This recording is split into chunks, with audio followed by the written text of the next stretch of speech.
Welcome. Thank you so much to everyone for making the time to join us today.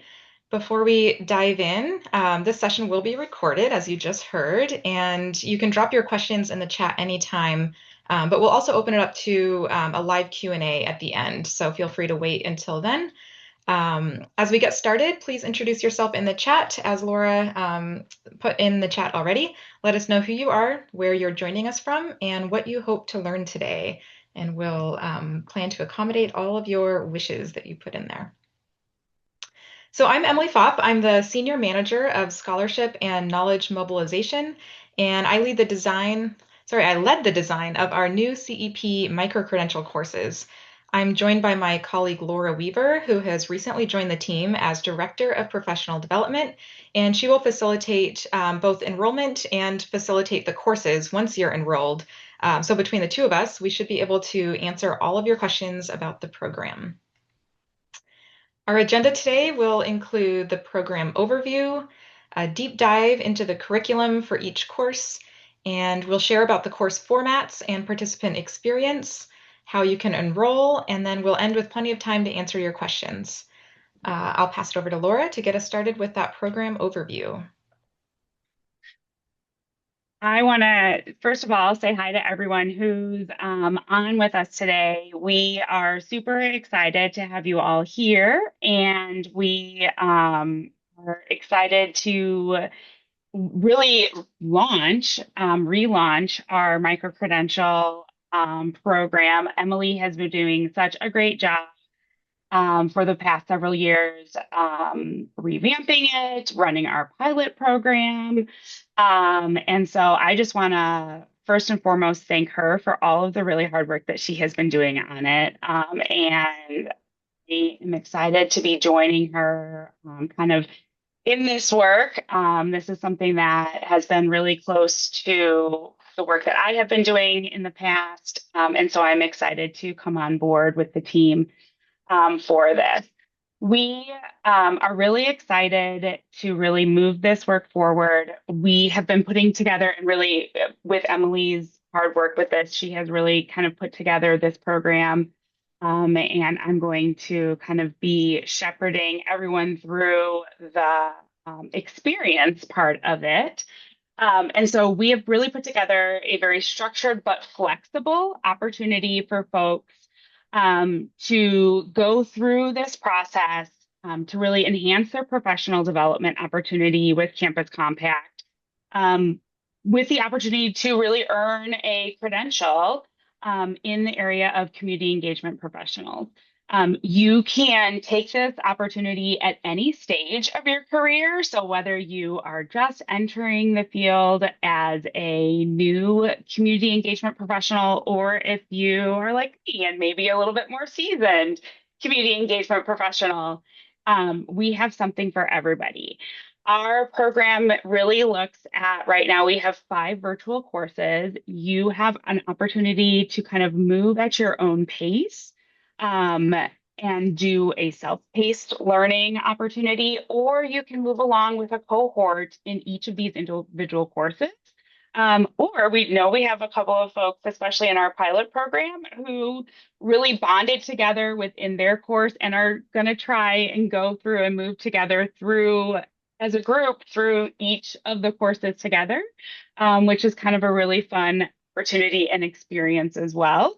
So if you were one of those pilot participants, I'm excited to see those of you that are really going to try and move through the courses together. We also are working on what we're calling our campus integration opportunity. And so we'll talk a little bit more about that. But for campuses that really want to help an entire group of folks on your campus move through the process, or even just look at maybe one of our micro credentials. Some of the ones that we're really thinking about are our fundamentals micro credential or the community partners micro credential. We are really looking forward to talking with you all about what can we do to make this opportunity and to bring this opportunity to your campus and work with potentially your centers for teaching and learning or your community engagement centers to get an entire group of folks um, to go through one of these courses through what we're calling a campus integration process. For folks that really want to earn that credential, you would go through 5 of our micro-credential courses and then work on a capstone project, and then you can earn certification. Certification is not the goal, may not be the goal for everybody. And so, for those of you that are like, I don't need another certification, and that's not what I'm looking for, we encourage you just to look at the different micro credentials and choose one that makes sense for you and ones that really can enhance your community engagement, professional development. And so, those are ones that either myself or Emily can talk with you more about ones that may make sense for you. Um, I'm going to turn it over to Emily, and she's going to talk a little bit more about the course content.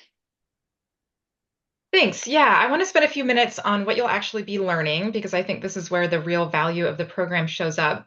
Each of the 5 courses maps to a core competency area in community engagement practice that's described in Distilio's CEP competency model that you see there on the screen. What ties them together is this shared competency framework. So by the time you've completed all 5, if you choose to go that route, you've built a well-rounded, demonstrable skill set, not just 5 disconnected courses. We offer a recommended sequence for those working toward full certification, but each course is designed as a standalone micro-credential as well. In the next phase of development, we'll design 3 more courses based on this competency model.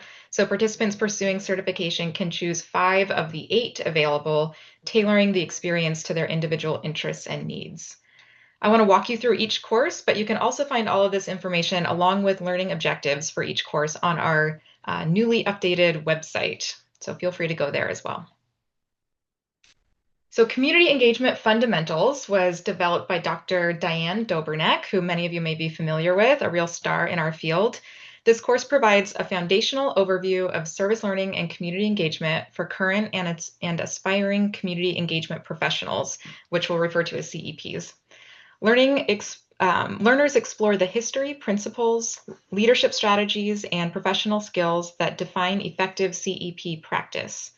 For anyone taking the full series of courses or those new to the field, we recommend starting here.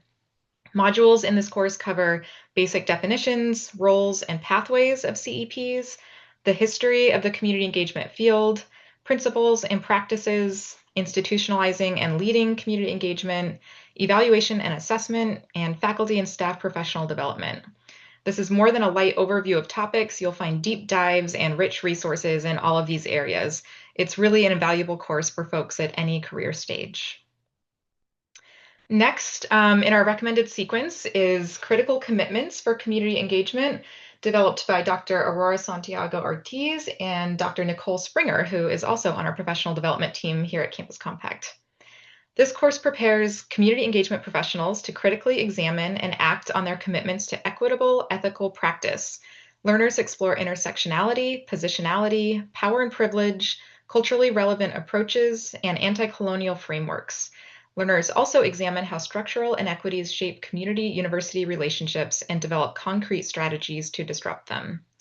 Modules in this course cover essential terms, concepts, and approaches, strategies for advancing this work on campus and with community partners, your role and identity as a CEP, implicit bias in community engagement, responding to challenges in campus climate as a CEP, and equity-centered leadership practices.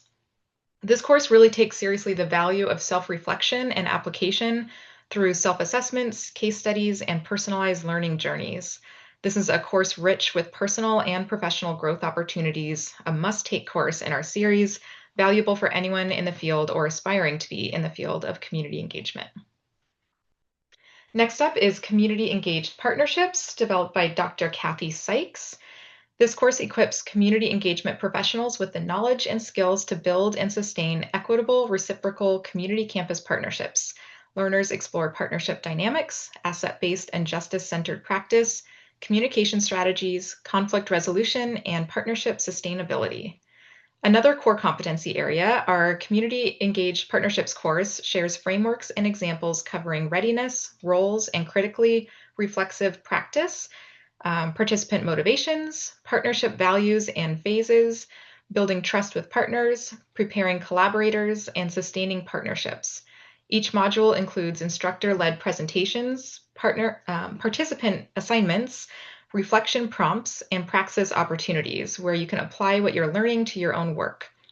Developing and sustaining community partnerships is one of the most common requests for professional development among CEPs, and this course does an excellent job of providing a foundation and extending your thinking with deeper dives and newer material. This would be a great continuing education opportunity for seasoned practitioners as well as those newer in the field. Next up, we have community engaged teaching and learning. And this is where we get into kind of the elective courses that are maybe more specific to certain roles than others.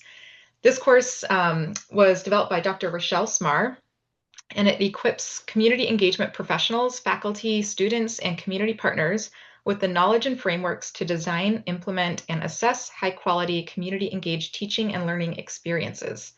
Learners explore foundational principles, intentional course design, critical reflection, and assessment strategies. This is really a fun one. Your instructor keeps the material lively and engaging while offering many tools you can share or implement right away. She covers pedagogical practices, engaged learning, which is student-focused, designing courses with community partners, and reflection and assessment tools. Following a presentation and readings in each module, you'll find an activity to extend your learning further through practical application. Uniquely, at the end of this course, you'll walk away with an engaged teaching and learning toolkit compiled along the way, a resource to take with you on your professional journey as a CEP. And finally, we have Community Engaged Research, developed by Dr. C.L. Bohannon. This course introduces the principles, practices, and ethics of conducting collaborative research with and for communities. Learners explore participatory action research, community-based participatory research, equitable partnership building, co-design of research methodologies, and ethical practice.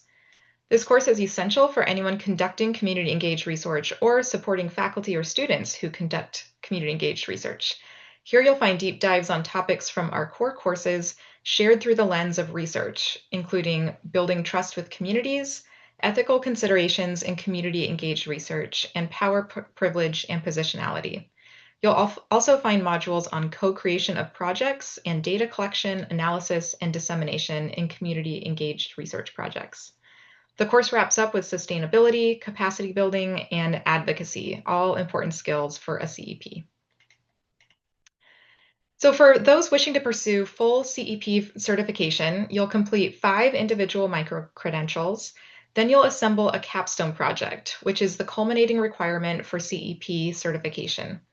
It's designed to give candidates the opportunity to demonstrate how they apply the knowledge, skills, and values developed across 5 courses in a real or aspirational workplace context. Candidates choose from 7 approved formats based on their professional context, learning style, and career goals, a highly adaptable opportunity to fit your needs and make sure it's a useful exercise for each individual. All formats require a reflective narrative that anchors the work to CEP competencies.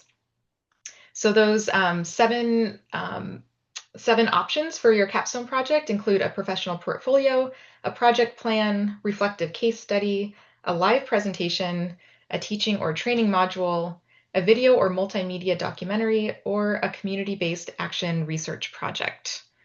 Then the capstones are evaluated by 2 field experts using a shared rubric, and successful completion of the capstone project results in full certification and the badge you see on the screen. Completing 5 courses and the capstone will take some time, so if this pathway is of interest to you, you might consider building it into your long-term professional development plan, a great goal to work towards. And with that, I'll hand it back to Laura to keep us going. Thank you, Emily. I also just want to say Emily has done a great job building out that capstone project. And for those that really want to dig deeply into and are looking ahead towards that capstone, Emily's really laid out what that looks like, and I'm really excited for some of those different capstone project options.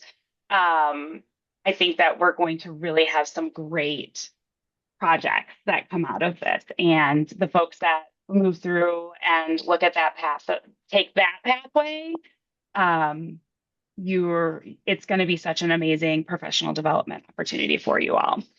I did talk a little bit and kind of went over a little bit of these different learning options that folks can go through with the different as they move through the courses.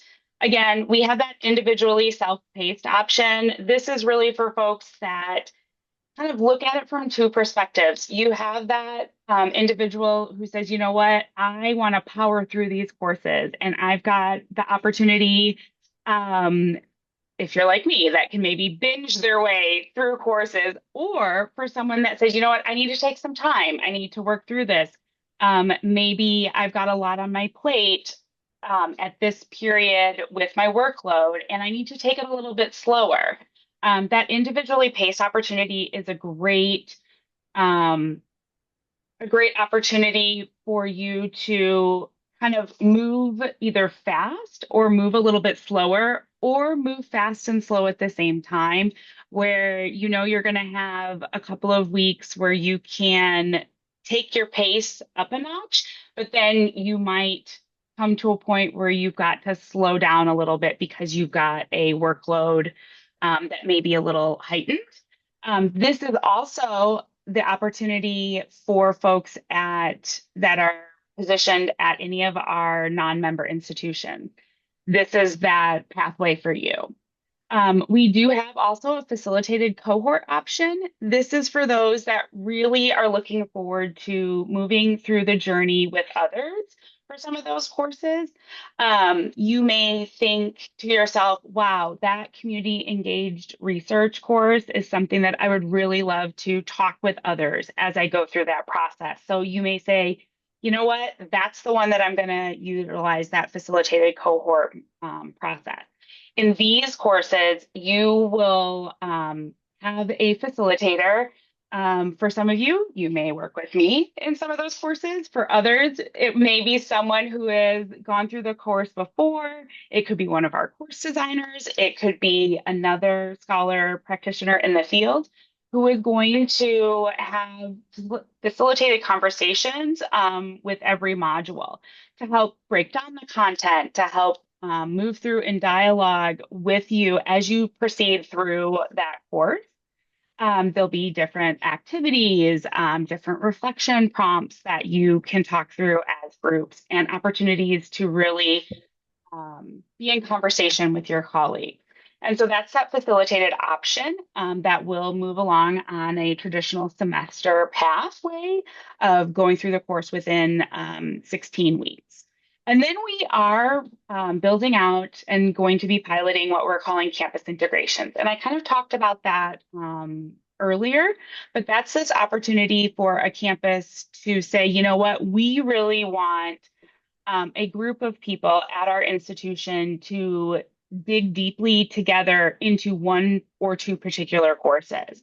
And that can look a couple of different ways. We can, we're looking at developing out what we're calling campus um, campus intensives, which would be we can bring one of our courses to your campus and do a deep dive over the course of 3 or 4 days. And at the end of those 3 or 4 days, a group of people on your campus would be able to earn a micro credential.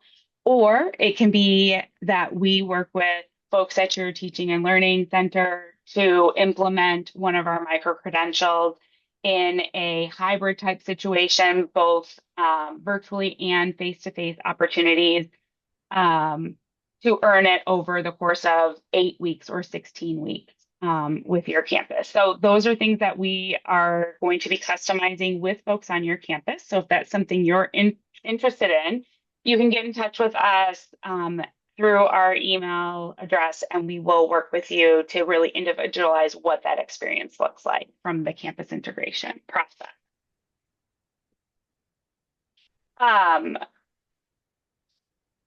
Course components for this, for each micro-credential is you will have 7 modules per course. They will take approximately 2 to 3 hours per module for you to complete those, and 15 to 20 hours in order to complete each course. And those will be spread out over that 16 weeks. Each course you will have instructor-led videos, and those have been developed by those course designers. You'll have a wide variety of readings that you will have, and those are all built into our course platform. And we do utilize Talent LMS as our learning platform. You will take self-assessments, and then you'll have a final course assessment. You do have to earn an 80% score in order to pass that self-assessment.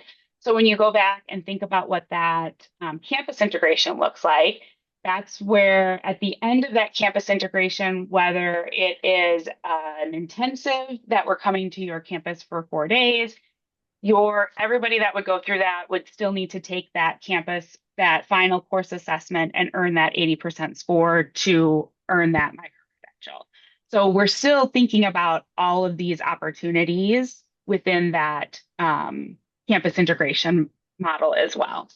And then we will also be having staff-led office hours that will be available outside of those different cohort models that we have, or the self-paced model. So folks that are in the self-paced model, as well as folks that are in the cohort model, will have access to staff-led office hours. Those office hours would be with myself and another one of our colleagues, Brianna, and we'll be available to assist with any technical questions that you may have with the learning platform. So, if you're like, I'm not sure how to do this on the learning platform, or I'm struggling with this, or anything like that, you can log on to those office hours to get assistance with those different opportunities.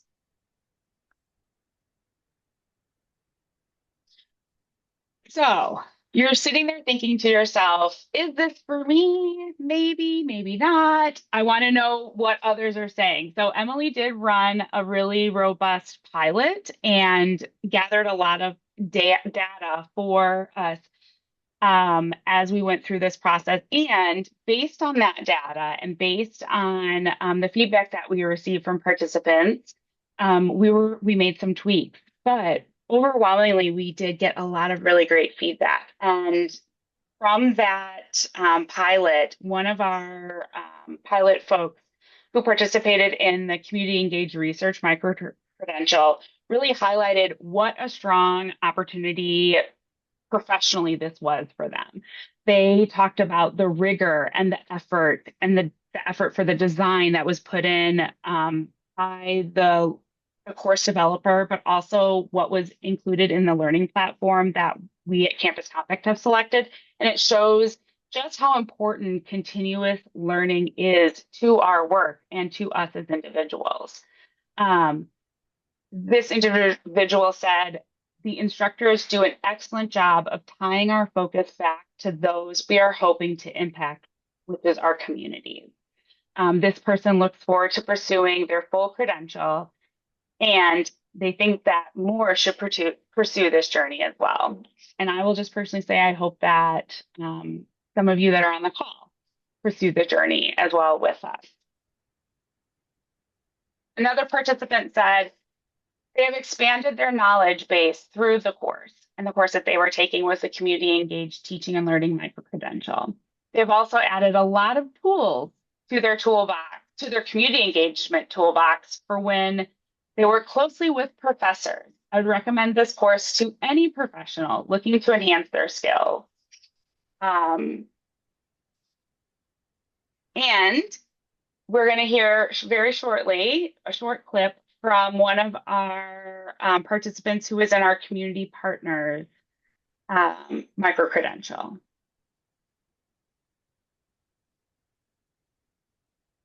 We're not getting the audio, Laura. Thank you. I'm gonna stop sharing and reshare because I know sometimes that is the case. So give me 1 second.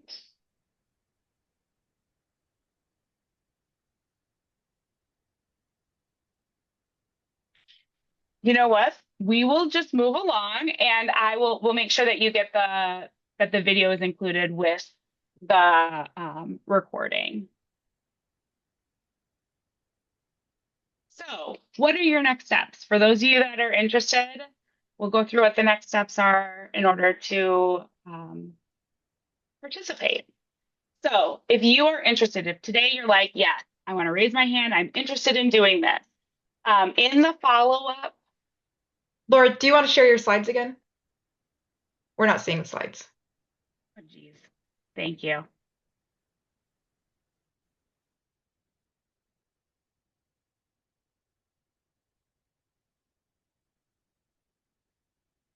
Thank you, Emily. Okay. You would think I had never used Zoom before. Okay. So if you are interested in the follow-up email that comes with this webinar, which will have the video, you can fill out a form and indicate that you are interested. In that interest form, we would love to know your preferred learning type and priority courses that you are really thinking about wanting to take this fall. From there, for those that fill out that interest form, you are going to receive early access to the registration. Um, and before anybody else, before we release registration to the rest of the general public, those that fill out the interest form are going to receive early access to the open registration, which will come, that early access will open in mid-August. And then regular registration will open in late August. Courses themselves will open on August 31st, both for the cohort-based experience and for self-paced learner. Cohort-based folks will then proceed through the course for the next 16 weeks, and self-paced learners can take as much or as little time as they wish. If you're sitting here thinking, gosh, I would love to learn more about that campus integration, or you have other questions that we haven't answered either through this or when we get to our Q&A session, you can email us at profdev.com or at compact.org. And for campus integration, we'll set up a time to really connect and find out what you are hoping for. And if for those other questions, usually we can answer those back through a quick email. If you're thinking, what's the fee structure for these courses? If you're someone who is at a member institution, we do have those 3 learning opportunities for you. The self-paced learning, that is going to be $75 a course. If you are going to want to take advantage of the cohort-based learning, that is $125 per course. And those campus integration folks, we're going to be working with you on tailored pricing depending on what you're looking for. If you are someone who is at a non-member institution, you do just have that single learning opportunity, which is the self-paced learning, and that will be $150 per course. We are also working on bundling. So if you're someone that's saying, yes, I know I want to move through to get certification, we will have a 5-course bundling price, both for folks at member institutions and non-member institutions. And then we'll have some smaller bundles as well of like 2 courses or 3 courses. And so when registration opens up, you'll be able to access those bundle options as well. So I'm going to unshare my slides again, and then we will bring it back to the group and we can answer questions. Yeah, I've answered a couple that have come through. I see a new one. Can you take multiple cohort courses simultaneously? Yes. Yeah, you can take as many as are comfortable for you. We leave that up to you. And I know there's some people who have had career transitions lately and have left employment, and so they have time to do a couple courses at a time. So that's a great option for them. If you want to power through a couple all at once, great. But do keep in mind that we anticipate 2 to 3 hours per week. So if you're working also, it is quite a heavy lift. So you want to budget your time accordingly. Anything else you want to say about that, Laura? Yeah, I was going to say the same thing. Also, we are working to ensure that the cohort sessions won't overlap. So that's another thing that we're trying to ensure just so that for those that do want to take multiple ones, we're trying to ensure that those in-person or virtual sessions won't be at the same time. And do you want to confirm, Laura, that the interest form will become available August 3rd? Yes. Or, okay. And when do cohort courses typically meet for the shared portion? I'm not sure you have those details quite ironed out. We're working on those details. We were actually just talking about that yesterday. We are working on ensuring that they will be accessible across all time zones. And so we're looking at some of those times, and we will have those published with the registration information. Um, it this isn't go it's not going to be a situation where you are required to attend all sessions. So I will say that as well. We strongly encourage you to attend all of your cohort sessions, but it won't be something that will be required. We do understand that you are working professional. Many of you are working professionals, and things come up. Laura, I'm seeing lots of support for some daytime options for those with different schedules Yes, and family responsibilities. I think that's definitely the plan. yeah, yeah. We're looking at daytime options, and we also recognize the potential need for evening options as well.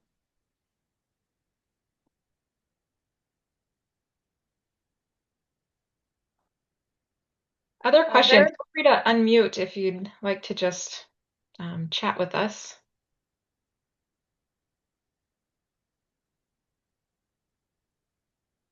We have lots of time remaining if anyone wants to talk through certain cases or scenarios or courses. Naomi, I saw you unmuted. Hey, I joined a little late, and I don't know if you mentioned this already, but what size are the cohort meetings typically? like number of people. Mm-hmm. So it truly depends on the number of people that are enrolling in each course. Okay. So Emily, do you want to speak to what the pilot was like? And Yeah, then I'll talk a little bit about how we're adjusting that. we had 5 people in each course for the pilot, and that was capped at 5 so that we could get rich feedback and do things a little bit differently there. We've discussed a cap on the cohort courses. I don't know if Laura, you've made a decision about that yet, but how many? Because we know there's best practices and cohort experiences, and if you have 50 people in a cohort, that's not so much a cohort experience where you can have those discussions that you want. But we obviously need more than 2 or 3 people for a cohort. So I don't know if Laura, you've put any thought into that, or you want to wait and share once a decision is made. Yeah, we are looking at a cap between 20 and 25 for the cohort experiences. But we are also talking again on the other end of that of if we only have enrollment of 2 in a cohort, the possibility of combining smaller smaller courses together that may um, still be able to provide rich discussion. So if there are 2 courses that um, where the content may lend itself together for them to have rich discussion.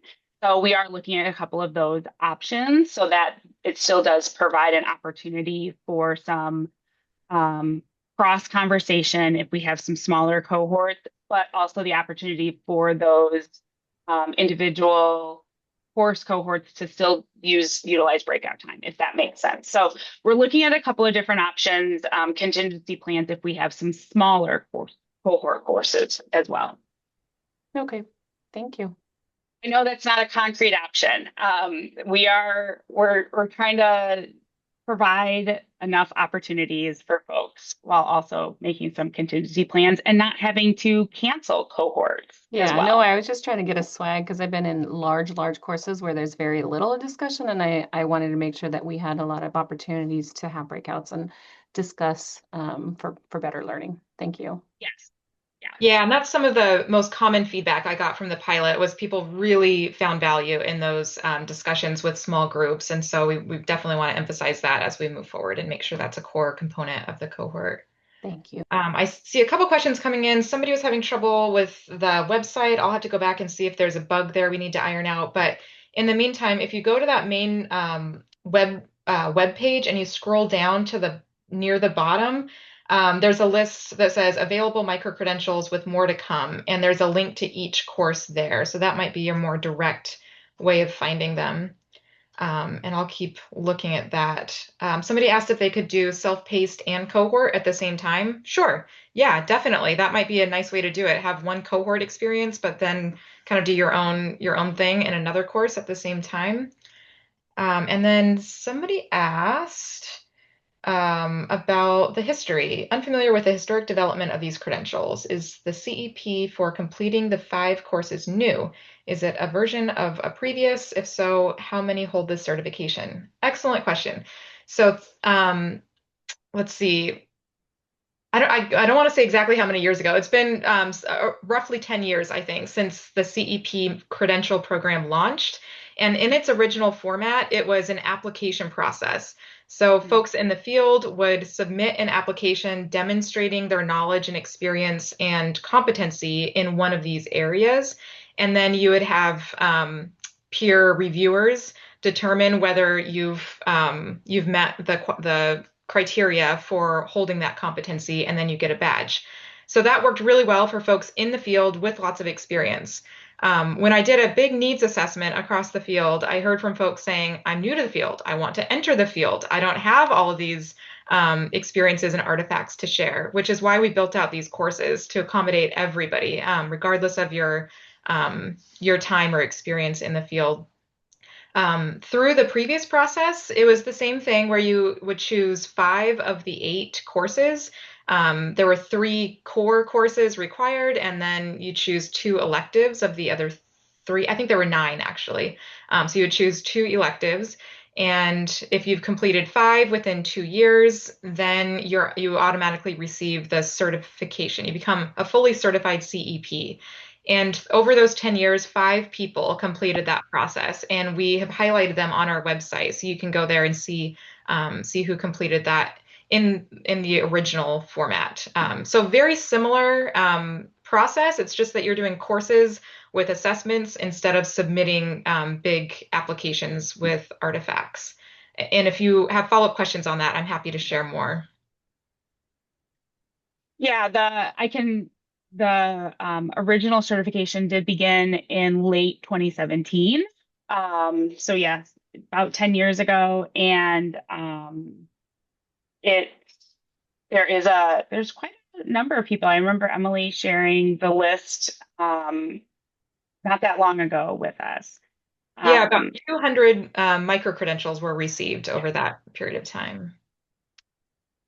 I see somebody asked, will those who engage in the self-paced courses have an opportunity for engaging with others who are doing self-paced, perhaps a learning community? Laura, I don't know if you want to speak to that.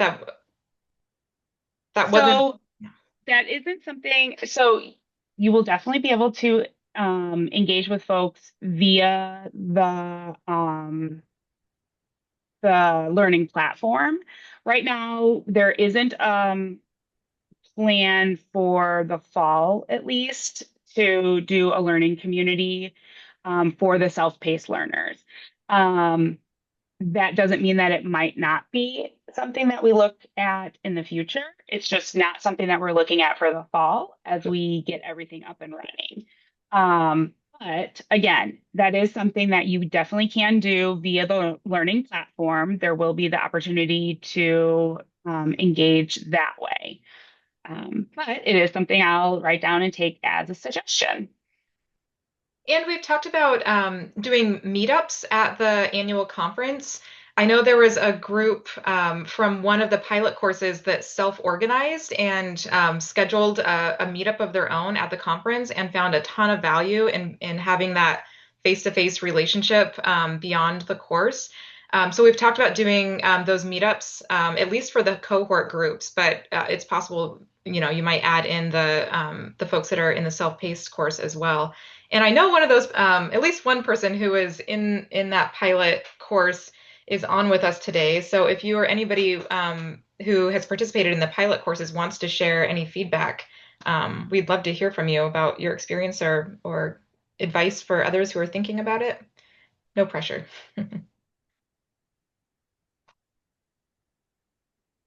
I will say, while that person is deciding if they want to share, I did see that there was someone on who is interested to see how this can fit into either um, their current time as an AmeriCorps member or their life after AmeriCorps. And I will say that is something that we have talked a lot about how the micro credentials can really enhance experiences for AmeriCorps members, especially those that are really looking to move into community engagement fields or fields in higher education or fields in public service. So if you either are supervising an AmeriCorps member or working with AmeriCorps members, this is also something to really think about how some of these micro credentials can really enhance that experience for AmeriCorps members. And we can talk with you about which ones might really be appropriate for your AmeriCorps members or an AmeriCorps program that you may be working with. Ones that I'm really thinking about coming to mind are that, especially that fundamentals course, the community partnerships course are ones that really are popping to mind right now. So that is definitely something that folks can think about how this can kind of move into another avenue. Yeah, and I'll share along those lines that one of the things we heard from the assessment in 2024, 2025 was that there are like grad students that don't have a lot of exposure to this kind of content, advanced undergrads who also really want to go into this field, and they're just often we don't find ourselves in a program dedicated to this kind of content, and yet we want to be in the field. We all find our way here from a different path. So I was really intentional with the course developers to make sure each course can accommodate all kinds of learners. So an advanced undergrad or a seasoned practitioner who's been in the field for 20 years. So don't think that because you've been in the field for a long time that the fundamentals course won't apply to you, Mhm. and vice versa. If you're an advanced undergrad, that the research course won't apply to you. They're designed intentionally to have different pathways, and we have core readings in each and supplemental readings in each. So if you've read a couple of these already and you want to go deeper into some of the other readings, there's that opportunity. Or if you really just want to focus in on some of those core readings because you're newer to the field, you can do that. So they're definitely appealing and accommodating to, I think, folks in all career stages. One of our goals in the outset was to make this like a continued learning opportunity, like educators often are seeking out. So it's great for folks at all career stages. And thank you, Brianna, for chiming in. Brianna was the one I was thinking of who was in our pilot group, and she said it was a great experience. I really found it helpful and impactful to how I approach community engaged teaching with faculty. I'm so happy to hear about the experience options for this upcoming year. And a lot of our pilot participants are continuing on to take additional courses. So I think that's definitely a sign of advocacy and support. I was just going to write this in the chat. Emily, your comment about grad students made me really want to throw out there if you're at a campus that either would love to bring one of these courses or a series of these courses to a grad program that you may have or to your AmeriCorps program, we would love to talk about what that could look like with you. And I see Brianna has their hand up. Yes. Hi. I work at the CSU, one of the CSU campuses, and I had a question because we currently have a service learning and community engaged learning directors retreat, and right now we've had a huge turnover um, because of a lot of people retiring and different things of that nature. And I was just wondering if you would do if that campus integration could do something for a system type integration. Yes. So like all the service learning directors could participate as a as a group instead of just a campus, because since we are we have multiple campuses in our Oh, system. yes. 100%. We would love to look at what this could look like at a system level too. And we have had that question from another system across the country as well. So yes, we are in conversations and would love to talk about that further if that's something you're interested in. We're in I the will same definitely position. bring it up. Yeah. Our retreat Same. is this month, so I'll bring it up and see what they say. University of Washington is kind of in the same position. We have a system we enabled a year ago, and we have a team of about 10 that would like to potentially do the system integration as part of that implementation. Thanks. Great. Yeah, that's the beauty of getting engaged at this stage, I think, is that we're open. And I think Laura is still developing and designing some of these pathways and opportunities. So there's definite room for new creative ways of doing this and engaging folks at all stages and positionalities. So yeah, it's great. We love to hear these ideas. Yes, it's a good time. You can get in at the ground level. Any other questions? I know that there are folks that need to hop off. Please feel free to do so. And if we can answer any questions, or if want us to go back to any of the slides that you may want to take another look at, we can do that as well.